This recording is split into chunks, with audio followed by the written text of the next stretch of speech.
14 days out from the election, if you can believe it, and with early voting underway across much of the country, we are tracking the fallout from a stunning on-the-record condemnation of former President Donald Trump by his longest-serving White House chief of staff, retired four-star General John Kelly.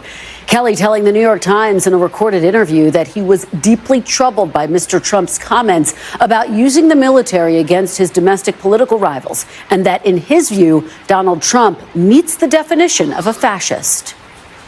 Looking at the definition of fascism, it's a far-right, authoritarian, ultra-nationalist political ideology and movement characterized by a dictatorial leader, centralized autocracy, militarism, forcible suppression of opposition, belief in a natural social hierarchy. So certainly, in my experience, those are the kind of things that he thinks will work better in terms of running America. It certainly falls into the general definition of fascist, for sure. Now, Kelly told the Times that during his tenure at the White House, President Trump wanted personal loyalty over loyalty to the Constitution, and that he expressed contempt for disabled veterans, and that he had even praised Adolf Hitler. He commented more than once that, that Hitler did some good things too. I said, first of all, you should never say that. But if you knew what Hitler was all about from the beginning to the end, everything he did was in support of his racist, fascist life, philosophy. So that nothing he did, you could argue, was good. It was certainly not done for the right reason, but he would occasionally say that. The Trump campaign dismissed Kelly's comments, calling them fabricated, saying that the retired four-star general had, quote, beclowned himself.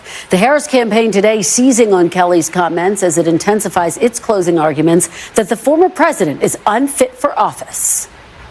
This is a window into who Donald Trump really is, from the people who know him best. And it is clear from John Kelly's words that Donald Trump is someone who, I quote, certainly falls into the general definition of fascist. Donald Trump is increasingly unhinged and unstable. And in a second term, people like John Kelly would not be there to be the guardrails against his propensities and his actions. So the bottom line is this. We know what Donald Trump wants. He wants unchecked power. The question in 13 days will be, what do the American people want? As John Kelly said, Donald Trump doesn't understand the Constitution, nor does he respect the rule of law. If there was ever a red line, he has stepped across it. Meanwhile, the former president is ratcheting up his personal attacks on the Harris-Walz ticket, including last night in battleground North Carolina, baselessly suggesting that Vice President Harris is a substance abuser. Does she drink? Is she on drugs? I don't know. I have no idea. She's a low IQ individual. Remember, she's a stupid person. She's totally unfit for office. No one respects her. No one trusts her. No one takes her seriously. And something is clearly wrong with her. Something is wrong with her. Something's wrong with her, and something's wrong with this vice president. He is off. She can't put two sentences together. I'm competing against this stupid person. Now, with the race so close, the big question is, will any of these developments move voters, even a small subsection of voters?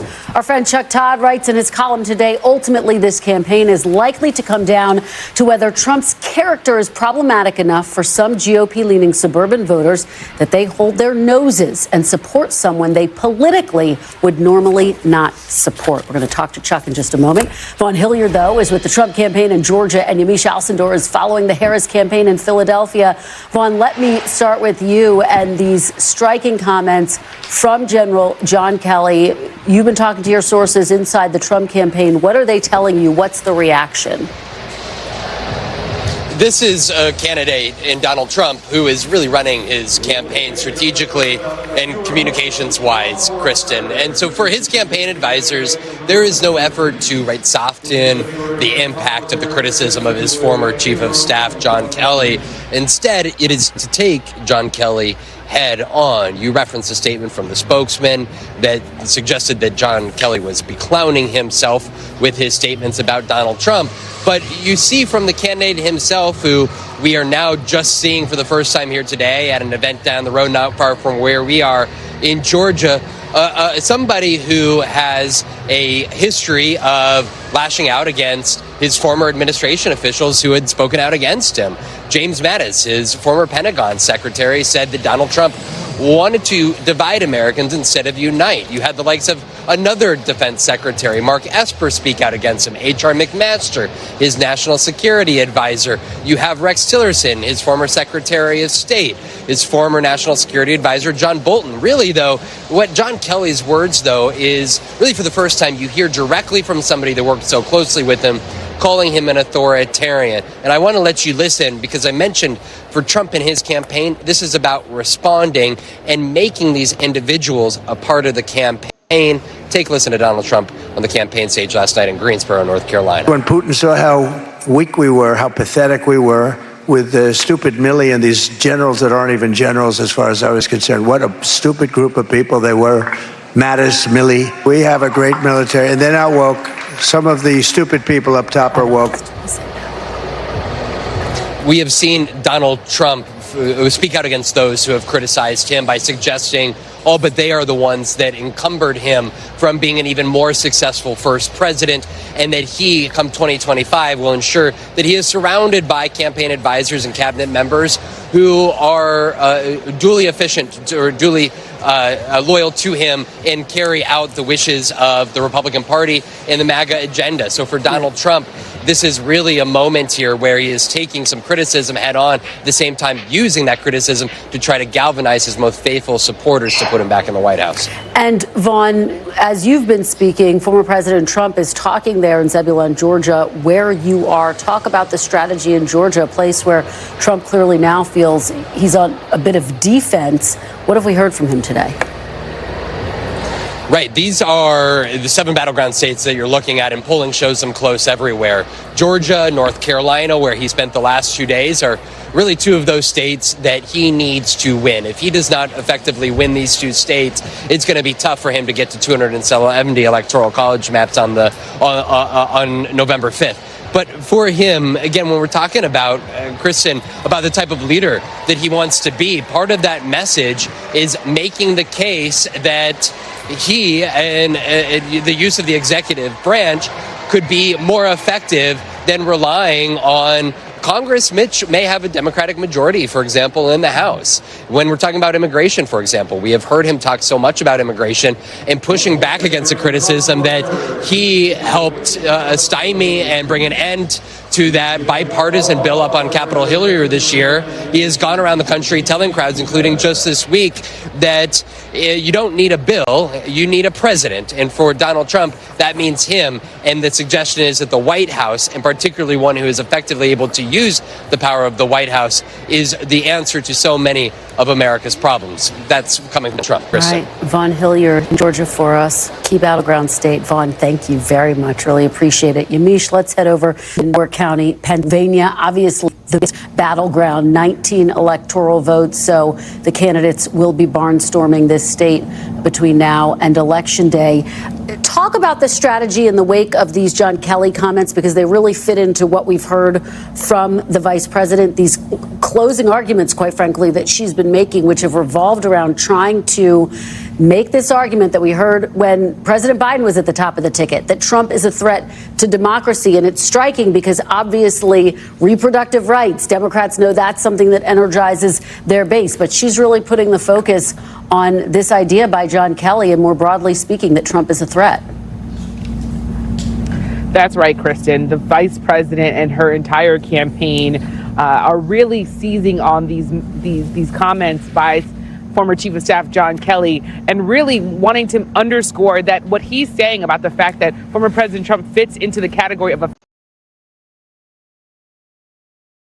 fascist, that really is just connected to their overall messaging and the thesis that they've been making that's been part of their campaign, which is that Donald Trump is a threat to democracy. So we saw the vice president do something that she's rarely done, which is deliver remarks and really talk about the fact that not only is it problematic and dangerous language when you hear this from people who know Donald Trump best, but she also made the point that if Donald Trump were to be reelected, he wouldn't have people like John Kelly back in the White House with him. So in other words, he would be, in her mind and in her words, more unhinged, and he could use the military to do all sorts of things that would be going against the U.S. Constitution. We've also heard Governor Tim Walz talk about this. He says, as a 24-year military veteran, these comments and this idea of Donald Trump comparing himself and wanting Adolf Hitler's generals to be like the generals of the United States, that makes him, quote, sick. So they are really, really leaning in on this, and we expect to hear the vice president and her running mate and a number of campaign surrogates continue to talk about this, Kristen.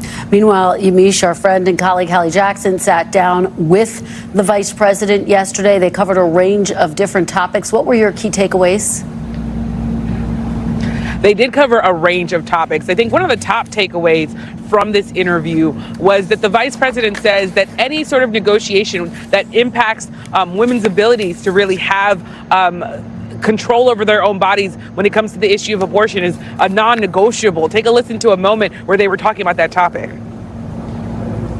So is a question of pragmatism then, what concessions would be on the table? Religious exemptions, for example, is that something that you would consider? I don't think we should be making concessions when we're talking about a fundamental freedom to make decisions about your own body. To Republicans like, for example, Susan Collins, Lisa Murkowski, who would back something like this on a Democratic agenda if, in fact, Republicans control Congress, would you offer them an olive branch, or is that off the table? Is that not an option for you? I'm not going to engage in hypotheticals because we can go on with a variety of scenarios.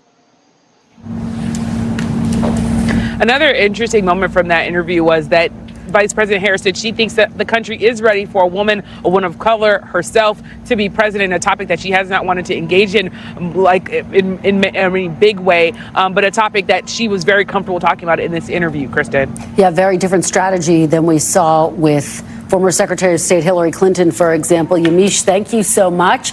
Joining me now on set is NBC News chief political analyst Chuck Todd, Betsy Woodruff Swann, national political correspondent for Politico, Faiz Shakir, senior advisor to Vermont Senator Bernie Sanders, and Republican strategist Doug Heye. Thanks for being here. Betsy, let's start with these comments by John Kelly, obviously getting a lot of attention, but the big question is, are they going to move the needle? Are they going to bring anyone into the Harris category? I want to play a little bit more of them and get your reaction on the other side. He's certainly the only president that has all but rejected what America is all about and what makes America America in terms of our Constitution, in terms of our values, the way we look at everything, to include family and government. And he's certainly the only president that I know of that was certainly in my lifetime that was like that. What do you think the impact's going to be? I don't think it's going to be as helpful to the Harris campaign as she and her team are banking on. There's no question that they see this as an enormous political boon, that it's something the vice president wants to talk about in her town hall tonight, that it's a theme she's been leaning into so hard in these key final days of the campaign. At the same time, though, it's very much of a piece with what so many former Trump White House officials have been saying for 3 years now. The fact that his closest advisors, including his closest national security advisors, have said he's a danger, he engages in this type of disturbing activity and rhetoric. These allegations are part of a long-running theme, and they're not part of a theme that has resulted in making this race clean-cut and easy for the Harris team. Yeah, Chuck, do you think that John Kelly speaking out encourages other Trump officials to speak out? And could that be something that moves the needle when we're talking about the inches of this race? Well, what's interesting, and I want to piggyback on something that Betsy just said, is I think we need to step back and realize how strategic the Harris campaign has been today just about this topic. If you had any doubts about how they were going to close, there should be no doubts. Right. If you have any doubts about what the theme of her speech is going to be on the National Mall, I think I know. We just heard a preview of it. They've decided to close on this match. There's two ways to look at it. It's the one voter that's left that she can get. This is an incredibly hard voter to get. But you need to you have to work at it. This is a why. Republican voter who probably has voted for Trump once or twice. Right. And you've got to get them to do something that perhaps they've never done before. And not only that, Harris might be more liberal than any Democrat that they have ever encountered. And they're likely, let me give you an example, state of Pennsylvania. Bob Casey is trying to win over a Trump voter to win. Right. And now she's basically trying to win over a McCormick voter in the suburbs of Pennsylvania. Yeah. And the reason I bring this up is because and this is true of both sides, the closing messages for the Democrats down the ballot, Social Security, very curious what my man Faiz is about to say. I know, but it's fascinating to me, and I have no doubt there is a lot of already what I'd say the pre-Monday, we're Friday morning quarterbacking. Right. If there's Monday morning quarterbackings after the election, this is the, wait a minute, are you sure you want to start this quarterback? Right. We're Friday morning quarterbacking here, but it is interesting to me that the Democratic messages down the ballot are all substance, all, reproductive rights. Mostly two issues. Well, Social Security is the other one that actually has been bigger. Yeah. I could tell Faiz has been involved. But look, whatever we think, we know what they think. Yeah. And the Harris campaign is banking on something. But by the way, Trump is also banking on a voter that never shows up, a young male. Right. Okay, so it is interesting to me that both of them in this, I sort of now say we're about to crash land. This is not an election that's going to be clean. It's a crash landing, and we're going to have to go through the wreckage to figure out who survived. Yeah, well, it's a great point, and Faiz, pick up on it, because do you think this is her strongest closing argument? I mean, as Chuck says, the down ballot candidates are talking about Social Security, are talking about reproductive rights, which we have seen in the midterms energizes voters, Democrats, to get out and cast their ballots. I'm not in love with it, but it's revelatory in terms of the closing argument. To add on to everything that Betsy and Chuck have said, the reason why you might want to emphasize Trump as a fear is because you worry that the 81 million votes that were there for Joe Biden are not yet there for Kamala Harris. And what helps generate that turnout? It's fear of Donald Trump. He might be back. He might be a chaos agent. He's that close in the final days. So I think as much as you're also talking to the Republican voter that Chuck has mentioned, you're also just trying to generate enthusiasm and excitement to So you get think out this and talks vote. to the base too? Yes, for sure. Okay. Oh, for sure. For sure. I would say it does more for the base than it Even does more for than the reproductive rights? I mean, what it does with this argument, they've decided with the Liz Cheney and appeal is that for people like Doug, who are not always in love with Donald Trump, this might appeal to them. My argument, and I feel like the down ballots show this. So if you're Sherrod Brown, Debbie Baldwin, Bob Casey, you look at Dan Osborne's race in Nebraska, you look at Ruben Gallego in Arizona, what are they doing? They are fighting on issues of corporate greed, prescription drugs, Social Security, reducing cost of housing. I want to tackle substantive issues to improve your economic lives. And for that reason, I have much more confidence in where they're going to land at the end of the day than I have right now about Harris. Yeah, I think his point is ultimately they're talking about what voters are talking about. Yeah. And look, how many times have we had Donald Trump bombshells that never amounted to anything, really? You know, this is not an October surprise because no one's surprised. We've heard some of this already. Is there anything that we could learn about Donald Trump? No. I mean, there be Bill an Simmons has the October Tyson surprise? zone. I think it's a Trump zone. I mean, Absolutely. What leaked audio of Donald Trump? Oh my God, I didn't know that. And look, it was 8 years and 2 weeks ago where the Access Hollywood tape came out on a Friday night, and I said, this election's over. Yeah. The next day I was You in were right. Raleigh. I was in Yeah, it was Raleigh at an over just the election wrong way. we didn't know. Right. I'm in Raleigh, North Carolina at a Richard Burr event, and I said, oh wait, no, they're not leaving him. Right. And that's not changed. And yet we see down ballot candidates talking about the issues that voters are talking about. Harris seems to want to stay away from those, and I cannot fathom this. Let me read a little bit more of what Chuck had to say in your column. The simple fact, this is still a jump ball, is a reminder that Trump is his own worst enemy. And if the final 2 weeks of this campaign are more about Trump than Harris, and you believe we are living in an era when the final decisive voters are more concerned with whom they don't want in the White House than whom they do, then Harris may close stronger at the end than Trump. Chuck. It is, like I said, I get their theory. I think it's her only path to victory. It's a treacherous path. So you think it's a narrow path? It's a narrow to say the path. least. But you start to look at these intangibles. He's going after a voter. Again, I always laugh at this. Like, he does really well with voters who didn't vote in 18, 20, and 22. Right. Okay. They didn't vote in 18, 20, or 22. The likelihood that they're going to vote in 24, how he's connected with young men, he hasn't said what he's going to do for them. Right. He just simply says, hey, my lunch table's cooler than her lunch table. And yet, don't you want to hang out here? And then you're like, okay. And I've seen young men go, oh, he's funny. but it hasn't translated to a vote yet. And the question is, will it? But so much of the focus has been on energizing young male and male voters, African-American male voters. Betsy, that's where women voters as well, obviously, but a real focus on that from both campaigns. Yeah, no question. And it's clear, of course, that if Trump is able to peel off just a point or two in terms of Harris's African-American support, you lose states, you lose congressional districts, you lose the makeup of the House of Representatives. It's existential for Democrats that they just do really, really well with that voting bloc. Yeah. Of course, what I find striking is the issues where Harris is willing to compromise versus the issues where she's not. And some of this gets back to these former Republican voters. She's walked back where she stands on fracking compared to 2019. She's walked back some of the very progressive policy stances that she took in that primary. Where she's not compromising, where she won't give an inch, is on these reproductive rights issues. Even when Heye, of course, posed it as a religious exemption issue. Very much Heye asking a question where Liz Cheney would have wanted to hear one answer, and it was not the answer that Harris gave. Yeah. And that, of course, is a position that's appealing very much to voters where reproductive rights is the top issue and they don't want to see any compromise. Yeah. He was one of her strengths was going to be the change agent. And if you look at how it played out after Project 2025, the Democrats did a great job of making sure everyone knew about Project 2025 and hated it. And then kind of moved off of that. And in that period of time, what Donald Trump has done no tax on Social Security, no tax on tips, no tax on overtime, no tax on car loans, no tax if you're active duty, something. Every day he is pulling policy out of his ear and saying something. He's going to go to McDonald's. He's going to talk to working class people. He's going to show up at a Steelers game. He's going to go on some podcast and tell you about how he cares about the direction of this economy. And on the Harris side, you have sensed much more cautiousness. Yeah. If I had to ask you in the last 1 month or 2 months, what new policy have you heard? I would say it's Medicare, home care, right? That Medicare rollout. On Social Security, how do you get defeat on Social Security? He's now got a no tax on Social Security, in which, to most people, sounds like a benefit ad. How do you get cut? How do you get beat on that? Doug, to that point, the race is tied if you look at the polls.